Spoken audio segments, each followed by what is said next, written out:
Hello everyone, welcome to G Centric. So दोस्तों, last class में हमने एटॉमिक स्ट्रक्चर के बारे में बहुत ब्रीफ एनालिसिस किया। आज हम लोग चर्चा करने वाले हैं उसके आगे के कुछ और इम्पॉर्टेंट पॉइंट्स के बारे में, जिससे कि सेमीकंडक्टर फिजिक्स में हम एक्चुअल सही तरीके से एंट्री कर पाएँ। ओके, सो शुरुआत कर लेते हैं आज के डिस्कशन की। सो दोस्तों, लास्ट क्लास में हमने डिस्कस किया कि जो इलेक्ट्रॉन है वो एक सर्कुलर ऑर्बिट में न्यूक्लियस के चारों तरफ घूम रहे हैं। ओके, वो न्यूक्लियस में इसीलिए नहीं गिर रहे हैं क्योंकि वो नॉन रेडिएटिंग पाथ में घूम रहे हैं। उनके एनर्जी में से कुछ भी एनर्जी लॉस्ट नहीं हो रही है। वो जो ऑर्बिट है वो नॉन रेडिएटिंग पाथ है, यानी कि वहां पर इलेक्ट्रॉन के अंदर कोई भी एनर्जी लॉस नहीं हो रहा है। बात समझ ली ये वाली हमने। फिर हमने ये जाना कि इलेक्ट्रॉन जब घूमते घूमते, जैसे एक जनरल बाइक के एग्जांपल से हमने समझा कि घूमते घूमते इलेक्ट्रॉन ऑर्बिट से बाहर क्यों नहीं चला जाता है, तो सेंट्रीफ्यूगल फोर्स की वजह से। तो हमने ये जाना कि कोलम्बिक फोर्स अट्रैक्शन का, क्योंकि इलेक्ट्रॉन नेगेटिव है और न्यूक्लियस पॉजिटिव है, तो पॉजिटिव न्यूक्लियस और नेगेटिव इलेक्ट्रॉन के बीच में अट्रैक्शन फोर्स काम कर रहा है। उस अट्रैक्शन फोर्स की वजह से सेंट्रीफ्यूगल फोर्स कैंसिल होता है, तो वो एक फिक्स्ड ऑर्बिट में घूमता रहता है। ओके, इतनी बात हमने जान ली। इलेक्ट्रॉन एनर्जी तभी रेडिएट करता है जब इलेक्ट्रॉन हायर एनर्जी से लोअर एनर्जी में आ जाता है। इवेंचुअली इलेक्ट्रॉन जब हाई एनर्जी ऑर्बिट में घूम रहा था, वहां से लो एनर्जी ऑर्बिट में जैसे ही एंट्री करेगा तो उसमें से ऊर्जा रिलीज होगी। इसे हम बोलते हैं रेडिएशन ऑफ द एनर्जी। वो कब होगा, कैसे होगा, ये सब बातें बाद में हम समझते रहेंगे।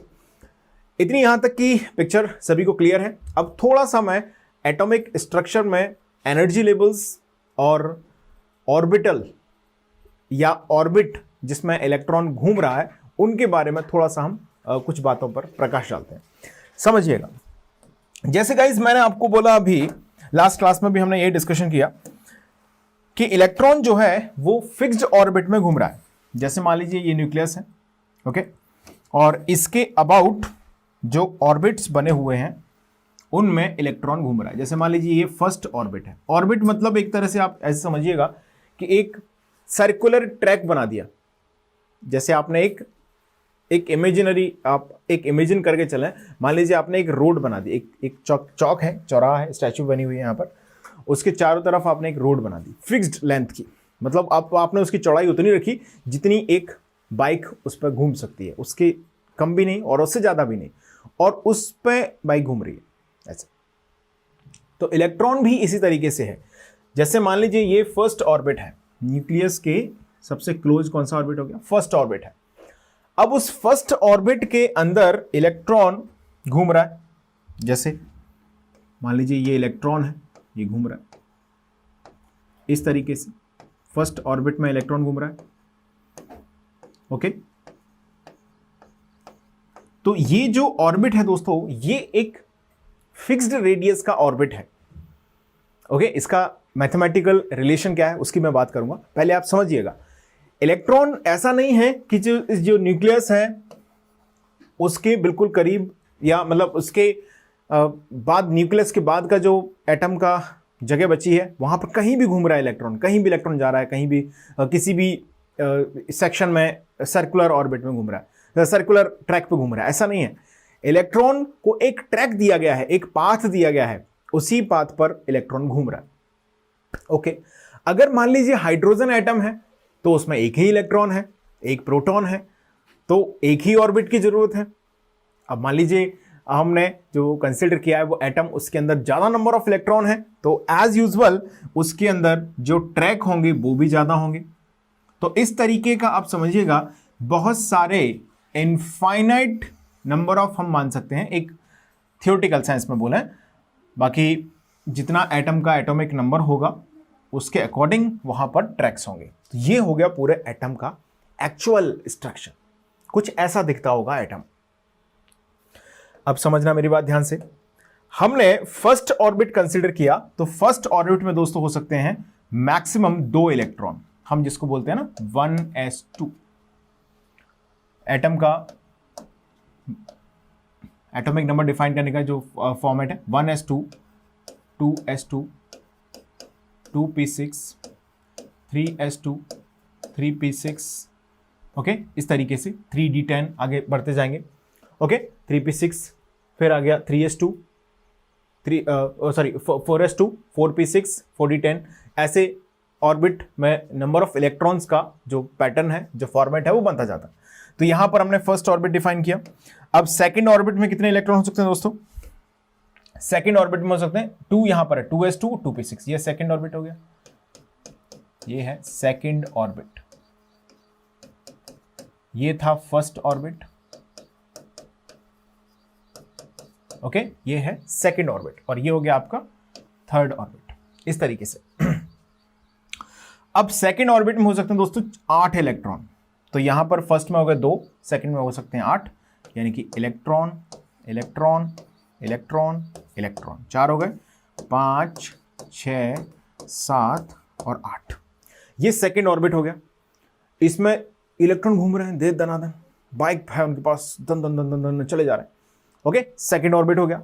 ऐसे ही third orbit, fourth orbit, fifth orbit, उन ऑर्बिट्स में इलेक्ट्रॉन घूम रहे हैं। देखिए बोर थ्योरी में मैंने बोला कि न्यूक्लियस के अंदर है प्रोटॉन इलेक्ट्रॉन, और न्यूक्लियस के चारों तरफ चक्कर लगा रहे हैं इलेक्ट्रॉन। इतनी बात हमने समझी। अब मैं उसमें एक छोटी सी बात आपके लिए जोड़ना चाहता हूं। वो बात यह है कि जो इलेक्ट्रॉन है वो फिक्स्ड ऑर्बिट में घूम रहे हैं, उनके लिए ऑर्बिट बना दिए गए, रोड बनी हुई है। इधर जाओगे तो खाई बनी हुई है, इधर कुएं, खूब गड्ढे खुदे हुए हैं, आप नहीं जा सकते। आप अपनी बाइक को यहां कहीं बीच में नहीं लेके जा सकते, आपको यहीं पे घूमना पड़ेगा, आपको यहीं पे घूमना पड़ेगा, यहां पर, यहां पर, यहां पर। इस तरीके से ऑर्बिट्स बने हुए हैं जिनमें इलेक्ट्रॉन घूम सकते हैं। इतनी बात समझ में आ गई। अच्छा, वो ऑर्बिट न्यूक्लियस से कितनी दूरी पर है उसे हम बोलते हैं ऑर्बिटल रेडियस। वो थोड़ा सा उसके बारे में बात कर लेते हैं। जैसे मान लीजिए मैं वेरी फर्स्ट ऑर्बिट की बात करूं तो यहां पर ऐसे, इसकी रेडियस को मैंने बोल दिया कि भाई ये रेडियस है r1, फर्स्ट ऑर्बिट की न्यूक्लियस से दूरी, है ना। सेकेंड ऑर्बिट यहां पर है, मान लीजिए इसकी हमने सेकेंड ऑर्बिट की न्यूक्लियस से डिस्टेंस इसको बोल दिया हमने r2, तो ये हो गया r2। थर्ड ऑर्बिट की न्यूक्लियस से डिस्टेंस इसको हमने बोल दिया r3, तो ये है r3। ओके, अब nth ऑर्बिट की ऑर्बिटल रेडियस अगर हम बोलें तो orbit radius of nth orbit, इसका मतलब आप समझ पा रहे हैं क्या है कि जो ऑर्बिट है या nth ऑर्बिट है वो न्यूक्लियस से कितनी दूरी पर है। सर्कल है तो रेडियस होगी, मतलब सर्कल के सेंटर से कितनी दूरी पर इलेक्ट्रॉन घूम रहे हैं उसे हम बोलते हैं ऑर्बिट की रेडियस। अब फर्स्ट ऑर्बिट है तो रेडियस r1 है, सेकंड ऑर्बिट है तो रेडियस r2 है, थर्ड ऑर्बिट है तो रेडियस r3 है। अब ये फॉर्मूला आया कैसे, इसमें हमारी कोई दिलचस्पी नहीं है। ओके, मैं बहुत ब्रीफ में आपको डिस्कस कर रहा हूं इन सब बातों को, क्योंकि फिर ये अपने आप में सब्जेक्ट का एक प्रॉपर डिस्कशन है। एटॉमिक स्ट्रक्चर पढ़ते रहो, फिर एटॉमिक स्ट्रक्चर ही पढ़ते रहो आप, है ना। फिर एडीसी तक हम नहीं पहुंच पाएंगे, हमें एडीसी तक जाना है। तो इसकी एक फीलिंग है, एक इंट्यूशन हम लेके चल रहे हैं जिससे हमारी एडीसी की अंडरस्टैंडिंग इंप्रूव हो, बस इतना सा मकसद है। मकसद नहीं भूलना है ना। तो orbit radius of nth orbit, orbit radius of nth orbit हम लिखते हैं rn। अब ये फॉर्मूला आया है डिराइव करके 0.529 n स्क्वायर एंगस्ट्रॉम। मैं ये बिल्कुल बता सकता हूं कि फॉर्मूला कैसे आया है, लेकिन मैं नहीं बताऊंगा बिकॉज हमें इसकी कोई ज़रूरत नहीं पड़नी। बस ठीक है, आपने ये फॉर्मूला नहीं भी याद किया तब भी काम चलेगा। मेरा एक आपको क्लियरिटी रहे, थोड़ा सा एनालिसिस क्लियर रहे कि रेडियस है तो मतलब ये बात फिक्स है कि रेडियस का होना जरूरी भी है ना। रेडियस की वैल्यू है मतलब रेडियस है। तो आप देखिए n की वैल्यू हम क्या रख सकते हैं। अच्छा, n आपके दिमाग में क्या रखेंगे भाई, 1 2 3 जो भी इंटीजर आपके दिमाग में आए वो n है। n could not be any value, n is just number of orbit. n क्या है भैया, n है नंबर ऑफ ऑर्बिट। n क्या है, नंबर ऑफ ऑर्बिट। यहां तक की बात में कोई कंफ्यूजन किसी को नहीं होना चाहिए, इसको नोट कर लो। जो भी मैंने बोला है इसके अलावा वो आपको जितना सही लग रहा है वो सब लिख लो। सही तो है ही सारा, ये ध्यान रखो, है ना। बस आपको जितना लग रहा है कि हाँ ये इंपॉर्टेंट है आपके समझने के पॉइंट ऑफ व्यू से, अंडरस्टैंडिंग बिल्डअप करने के लिए, उसको आप लिखते जाओ। यहां तक का कंप्लीट डिस्कशन हमने समझ लिया है। अब बात करते हैं इन ऑर्बिट्स की। जैसे मान लीजिए जो इलेक्ट्रॉन इस फर्स्ट ऑर्बिट में घूम रहे हैं, फर्स्ट ऑर्बिट में कितने इलेक्ट्रॉन हो सकते हैं? 2 इलेक्ट्रॉन हो सकते हैं। तो फर्स्ट ऑर्बिट में जो इलेक्ट्रॉन घूम रहे हैं उनका एनर्जी अलग है, उनके पास जो एनर्जी अमाउंट है वो अलग होगा डेफिनेटली। सेकंड ऑर्बिट में जो है उनका एनर्जी लेवल अलग होगा। थर्ड ऑर्बिट में जो है उनका एनर्जी लेवल अलग होगा। जैसे फर्स्ट ऑर्बिट में हो गए 2 इलेक्ट्रॉन, ओके, सेकंड ऑर्बिट में हो गए 8 इलेक्ट्रॉन। तो इन सभी में एनर्जी लेवल क्या है? डिस्ट्रीब्यूटेड है। सो दोस्तों जो एनर्जी लेवल है वो करस्पॉन्डिंग टू ऑर्बिट, जैसे मान लीजिए मैंने n इज इक्वल टू 1 रखा तो मुझे फर्स्ट ऑर्बिट मिला, मींस न्यूक्लियस से कितनी डिस्टेंस पर एक रेडियस है जिस पर इलेक्ट्रॉन रोटेट कर रहे हैं, तो उनका जो एनर्जी होगा हम उससे बोलते हैं एनर्जी ऑफ nth ऑर्बिट। जैसे मान लीजिए एक और फॉर्मूला मैं यहां पर लिखूं, energy of nth orbit is equal to En से डिनोट करते हैं, n stands for the orbit. Once again यहां पर भी n क्या है? ऑर्बिट ही है। और यहां पर फॉर्मूला आता है -13.6 divided by small n square. क्या ये फॉर्मूला क्लियर है सभी को? ये फॉर्मूला कैसे आया है हमें ये नहीं जानना है, कुछ इसकी खास जरूरत नहीं है। अननेसेसरली आप एनर्जी अपनी वेस्ट करें, कोई मतलब नहीं है ना। एडीसी समझना है, एडीसी समझेंगे, एटॉमिक स्ट्रक्चर में हम नहीं घुसने वाले। तो समझिएगा, मैंने बोला energy of nth orbit is equal to this -13.6 upon n square. अब जैसे आपने बोला कि फर्स्ट ऑर्बिट की एनर्जी कितनी होगी, तो -13.6 होगी, n इज इक्वल टू 1 हमने इसमें पुट कर दिया। सेकेंड ऑर्बिट की कितनी होगी? n is equal to 2 put करेंगे, तो -13.6 अपॉन 2 स्क्वायर। थर्ड ऑर्बिट की कितनी होगी? तो एज यूजुअल आप n is equal to 3 put करेंगे। तो इस तरीके से हम यहां पर न्यूक्लियस से जो ऑर्बिट्स बने हुए हैं उनके एनर्जी लेवल्स को डिटरमाइन कर सकते हैं। बिल्कुल सही बात है। अब आपको एक चीज समझनी चाहिए, यहां पर नेगेटिव साइन क्या कर रहा है? नेगेटिव साइन ये दिखाता है कि जो इलेक्ट्रॉन यहां पर रोटेट कर रहे हैं वो इस न्यूक्लियस के साथ अट्रैक्शन फोर्स से जुड़े हुए हैं। आप चाहें तो यहां लिख दें, here negative sign indicates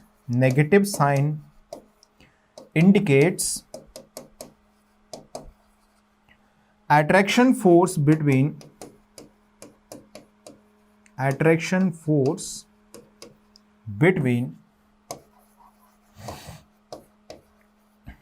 electron and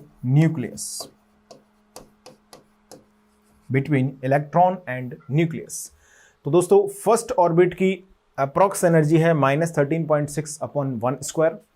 second orbit की भी एनर्जी हम इसी तरीके से फाइंड करते हैं, n is equal to 2 put करेंगे, सेकेंड ऑर्बिट की एनर्जी मिल जाती है। तो जो इलेक्ट्रॉन रोटेट कर रहे हैं उनके बारे में हमने एक चीज जाना कि ये ऑर्बिट के अंदर सर्कुलर पाथ पर रोटेट कर रहे हैं और ऑर्बिट एक नॉन रेडिएटिंग पाथ है, यानी कि जब ये ऑर्बिट में रोटेट करते रहेंगे तो उनकी एनर्जी का रेडिएशन नहीं होगा, पहली चीज। दूसरी बात हमने यहां पर इंपॉर्टेंट जानी कि इनकी जो एनर्जी है वो हम इस तरीके से फाइंड आउट कर सकते हैं जरूरत पड़ने पर। ओके, नेगेटिव साइन का मतलब हमने जाना। नेगेटिव साइन इंडिकेट्स दैट कि जो अट्रैक्शन फोर्स है न्यूक्लियस के साथ इलेक्ट्रॉन्स का वो ये दिखाता है नेगेटिव साइन को। अच्छा, आप एक चीज समझिएगा, न्यूक्लियस है पॉजिटिव चार्ज, न्यूक्लियस क्या है? पॉजिटिव चार्ज है। इलेक्ट्रॉन क्या है? नेगेटिव चार्ज है। पॉजिटिव चार्ज और नेगेटिव चार्ज में अट्रैक्शन फोर्स काम कर रहा है, बिल्कुल अट्रैक्शन फोर्स काम कर रहा है। न्यूक्लियस और इलेक्ट्रॉन एक दूसरे को अट्रैक्ट कर रहे हैं डेफिनेटली। क्या ये अट्रैक्शन फोर्स फर्स्ट ऑर्बिट के इलेक्ट्रॉन्स पर ज्यादा होगा as compare to second orbit या as compare to third, fourth, fifth orbit? Yes और नो? एग्जैक्टली होगा। क्यों? अच्छा, ऐसा क्यों बोल रहा हूं मैं? देखिए, F is equal to small k Q1 Q2 upon R square, ये होता है कूलम्ब फोर्स। और कूलम्ब फोर्स जो है वो चार्जेस की डिस्टेंस के स्क्वायर के इनवर्स प्रोपोर्शनल होता है, इनवर्सली प्रोपोर्शनल होता है। इसका मतलब है अगर चार्जेस में डिस्टेंस ज्यादा है, अच्छा सेकंड ऑर्बिट की रेडियस थोड़ा दूर हो गया सेकंड ऑर्बिट, तो न्यूक्लियस और इलेक्ट्रॉन की डिस्टेंस जैसे जैसे बढ़ती जाएगी, न्यूक्लियस और इलेक्ट्रॉन के बीच जो अट्रैक्शन फोर्स है उसकी वैल्यू कम होती जाएगी। ये बात बहुत इंपॉर्टेंट है, समझिएगा। मतलब जितना ज्यादा आउटर ऑर्बिट में इलेक्ट्रॉन रोटेट कर रहा होगा, अब एक इंपॉर्टेंट स्टेटमेंट आने वाला है, ध्यान सुनिए, मैं लिखा दूंगा इसको, सुन लो पहले। जितना ज्यादा आउटर ऑर्बिट में इलेक्ट्रॉन रोटेट करेगा, मतलब first, second, third, fourth, fifth, ऐसे जाते जा रहे हैं हम, तो हमें अगर कंपेयर करना है फर्स्ट और फिफ्थ ऑर्बिट की, अगर मैं कंपैरिजन करूं तो जो फिफ्थ ऑर्बिट का इलेक्ट्रॉन है वो न्यूक्लियस से ज्यादा दूरी पर है, तो न्यूक्लियस के अट्रैक्शन फोर्स से वो कम बंधा हुआ है, तो उसको वहां से छुड़ाना आसान है। बिल्कुल। तो यहां से हम एक चीज बहुत इंपॉर्टेंट कंक्लूड करते हैं कि जो जितना दूर के ऑर्बिट में इलेक्ट्रॉन होगा वो उतने कम फोर्स से न्यूक्लियस से बंधा रहेगा। लिखिएगा इस पॉइंट को आप, actually this point is very important, लिखिएगा, मैं जस्ट बोलता हूं, आप लिखिएगा। The electron which is rotating in outer orbit is attracted by less amount of force as compared to the electron which is rotating in inner orbits. Okay, conclude हमने कर लिया है। कॉन्सेप्ट क्या है इसके बिहाइंड आप जानते हैं, कूलम्ब्स लॉ है, तो डिस्टेंस जितनी ज़्यादा होगी उतना ही चार्ज का फोर्स जो होगा, न्यूक्लियस का फोर्स जो होगा चार्ज पर, उतना ही कम होता चला जाएगा। यहां पर जो एनर्जी है वो नेगेटिव है। मतलब आप एक चीज समझिएगा कि यहां पर अगर हम बात करें फर्स्ट ऑर्बिट में तो -13.6 एनर्जी लेवल पर ये है, सेकेंड ऑर्बिट -13.6 अपॉन 2 स्क्वायर यानी कि 4, -3.41 समथिंग, नेक्स्ट -1.51 समथिंग। ये मोर नेगेटिव से लेस नेगेटिव की तरफ एनर्जी बढ़ रही है। तो आपको जब भी कोई बोलेगा कि जो आउटर ऑर्बिट है उसमें जो इलेक्ट्रॉन प्रेजेंट हैं उनकी एनर्जी ज़्यादा है या कम है, तो आप बोलेंगे उनकी एनर्जी ज़्यादा है। ऐसा मैं क्यों बोल रहा हूँ? आपने बोला कि सर ये एन की हम डिवीज़न कर रहे हैं तो ये वैल्यू तो कम हो रही है, -13.6 सबसे ज़्यादा यही होगी। फिर इसके बाद एन की वैल्यू आपने 2 रखी तो -3.41 आ गई, n = 3 रखा तो -1.51 आ गया, और हम n की वैल्यू बढ़ाते जा रहे हैं तो वैल्यू तो कम हो रही है, न्यूमेरिकल वैल्यू कम होती दिख रही, यस। लेकिन नेगेटिव साइन यहां पर लगा हुआ है, ये दिखाता है कि जैसे जैसे ऑर्बिट बाहर होते जाएंगे, यानी कि जैसे जैसे हम आउटर ऑर्बिट्स की तरफ बढ़ते जाते हैं वैसे वैसे इलेक्ट्रॉन पर न्यूक्लियस का प्रभाव कम होता जाएगा। मतलब न्यूक्लियस के अट्रैक्शन फोर्स जिससे इलेक्ट्रॉन बंधा हुआ है उसका प्रभाव कम होगा, और सेम टाइम पर अगर आप ऑब्जर्व करें तो वो इलेक्ट्रॉन में जो सेंट्रीफ्यूगल फोर्स की पॉसिबिलिटी है वो इंक्रीज होती जाएगी। एक तरीके से हम समझ सकते हैं, या हम बेसिक कॉन्सेप्ट से रियलाइज करें तो हम ये बोल सकते हैं कि इलेक्ट्रॉन लेस अट्रैक्टेड है टुवर्ड्स न्यूक्लियस जो आउटर ऑर्बिट में प्रेजेंट है। तो क्या उस इलेक्ट्रॉन को जरूरत पड़ने पर उस एटम से हटाया जा सकता है? यस। ये बात मुझे कन्वे करनी है, समझिएगा, लिखिएगा इस पॉइंट को। एक और इंपॉर्टेंट पॉइंट आ रहा है सामने, लिखिएगा। फर्स्ट ऑफ ऑल लिखिएगा इस पॉइंट को। क्या बोला मैंने? Electron which is present at inner orbits are at lower energy level as compared to electron which is present at outer orbits. Okay, तो इनर ऑर्बिट्स में जो इलेक्ट्रॉन प्रेजेंट है उनका एनर्जी लेवल क्या है? कम है, क्योंकि उन पर हम ऐसे भी समझ सकते हैं। देखिए, आप कंप्लीट एनालॉजी को रिलेट करिएगा। जो इलेक्ट्रॉन न्यूक्लियस के नियर बाय है उस पर न्यूक्लियस का अट्रैक्शन फोर्स ज़्यादा होगा तो उसकी एनर्जी कम होगी, क्योंकि वो न्यूक्लियस को छोड़कर इतनी आसानी से नहीं जा पाएगा। क्लियर? अब जो इलेक्ट्रॉन आउटर ऑर्बिट में प्रेजेंट है, ऑब्वियस है कि उसके लिए बहुत कम ऊर्जा आपको देनी पड़ेगी बाहर से उस इलेक्ट्रॉन को वहां से हटाने के लिए। तो हम ये बोल सकते हैं कि वो electron already high energy level पर प्रेजेंट है। बात समझ में आ गई? अब थोड़ा सा हम प्रकाश डालते हैं एनर्जी लेवल पर, क्योंकि एनर्जी लेवल से ही बनेगा एनर्जी बैंड, और एनर्जी बैंड से ही हम पूरी सेमीकंडक्टर फिजिक्स की स्टडी करने वाले हैं। तो सबसे पहले आप इसमें आपको जो कुछ दिख रहा है, मैंने कुछ पॉइंट थे इंपॉर्टेंट वो आपको लिखा दिए हैं। आप एनर्जी का फॉर्मूला लिख लें, ये भी नोट कर लें, साइन को भी लिख दें, ठीक है? ये चित्र आपने बना लिया होगा। चलिए अब बात करते हैं एटॉमिक एनर्जी लेवल की।